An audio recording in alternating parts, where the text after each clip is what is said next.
Good morning. बात करते हैं चैप्टर 10 के पार्ट 2 की।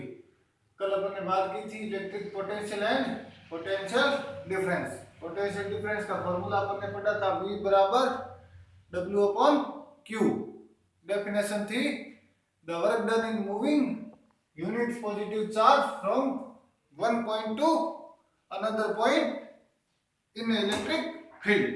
और अपना फॉर्मूला था V बराबर W अपॉन Q। यहाँ पे अपने क्वेश्चन दे रखा है find the work done in moving 10 coulomb charge across potential difference 20 volt. Work done find करना है, चार्ज दे रखा है 10 C और पोटेंशियल डिफरेंस दे रखा है 20 वोल्ट। V बराबर था W upon Q because we know V बराबर W अपॉन Q। V बराबर कितना दे रखा है 20 वोल्ट। W फाइंड करना है, Q कितना दे रखा है 10 मल्टी डिवाइड में इधर आया मल्टीप्लाई में चला गया तो 20 इंटू 10 बराबर क्या हो जाएगा W।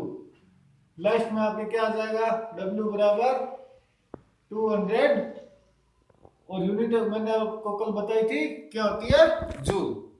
तो वर्क डन कितना आ गया 200 जूल। वैसे ये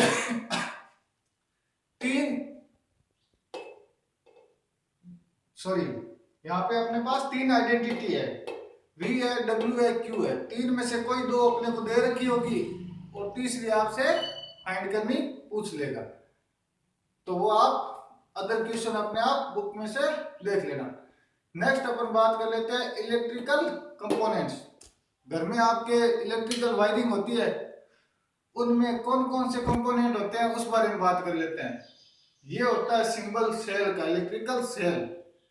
ये होती है जब मोर देन 2 सेल मिला दे तो क्या हो जाती है बैटरी बन जाती है। बैटरी आपने देखी होगी। ये होता है रेजिस्टेंस, किसी भी वायर के अंदर जो इलेक्ट्रिसिटी को बहने से फ्लो होने से रोकता है उसको बोलते हैं रेजिस्टेंस।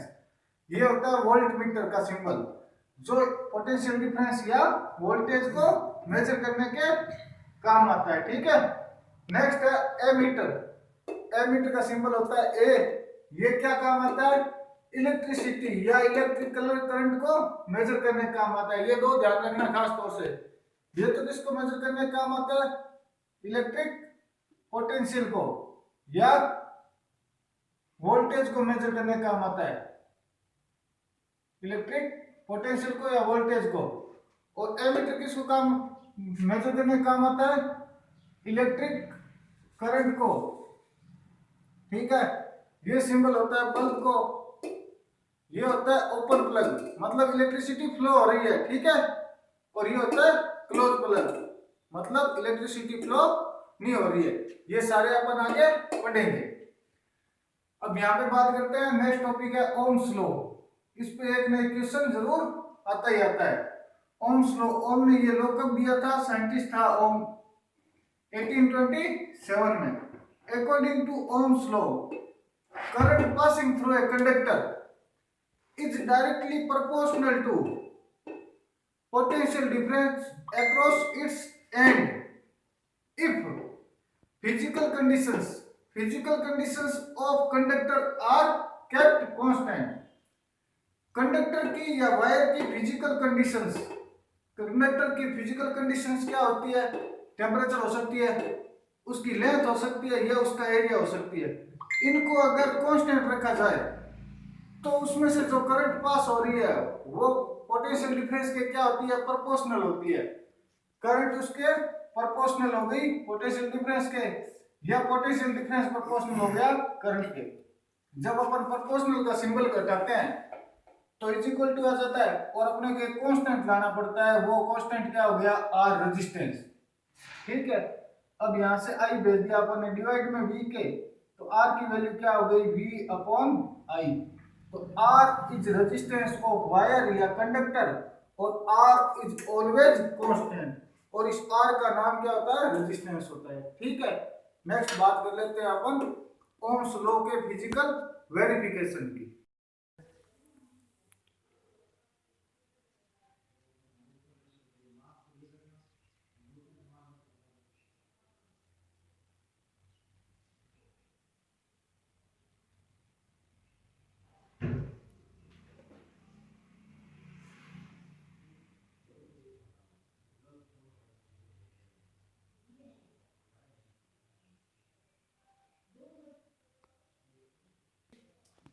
बात करते हैं ओम्स लॉ के फिजिकल वेरिफिकेशन की। हर एक दो साल में एग्जाम में 3 मार्क्स का क्वेश्चन पूछा ही जाता है कि ओम्स लॉ को फिजिकल वेरिफिकेशन से प्रूव कीजिए।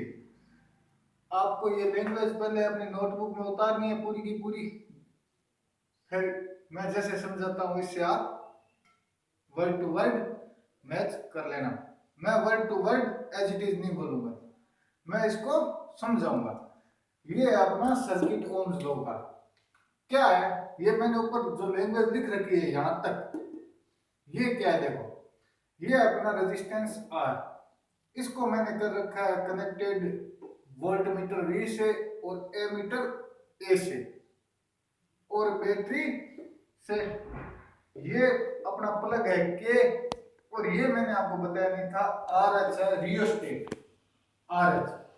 ये रियोस्टेट क्या काम आता है, ये अमाउंट ऑफ करंट कंट्रोल करने के काम आता है। मतलब करंट कम ज्यादा कर सकते हैं इसको आगे पीछे करके आप, ठीक है। और ये स्विच होता है, जब ये डॉट लगा रखा है तब आपका स्विच ऑन है और जब डॉट नहीं हो तो स्विच ऑफ है, ठीक है। अमीटर हमेशा सीरीज कॉम्बिनेशन में लगता है, इसके साथ में लगता है। वोल्टमीटर इसके हमेशा पैरेलल में लगता है। वोल्टमीटर क्या काम में आता है, अमीटर क्या काम में आता है, मैं आपको पहले बता चुका। अब क्या करते हैं अपन, सबसे पहले स्विच या की के ऑन करके इस आरएच को आगे पीछे करके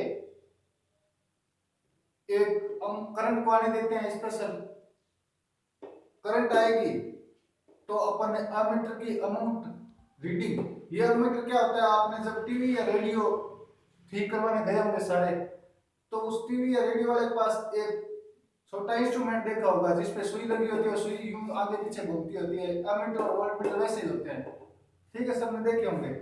तो जब इसमें से अपन करंट फ्लो करते हैं स्पेशल, तो अमीटर और वोल्टमीटर की रीडिंग क्या कर लेते हैं आप, नोट डाउन करके रख लेते हैं, ठीक है, नोट डाउन करके रख ली।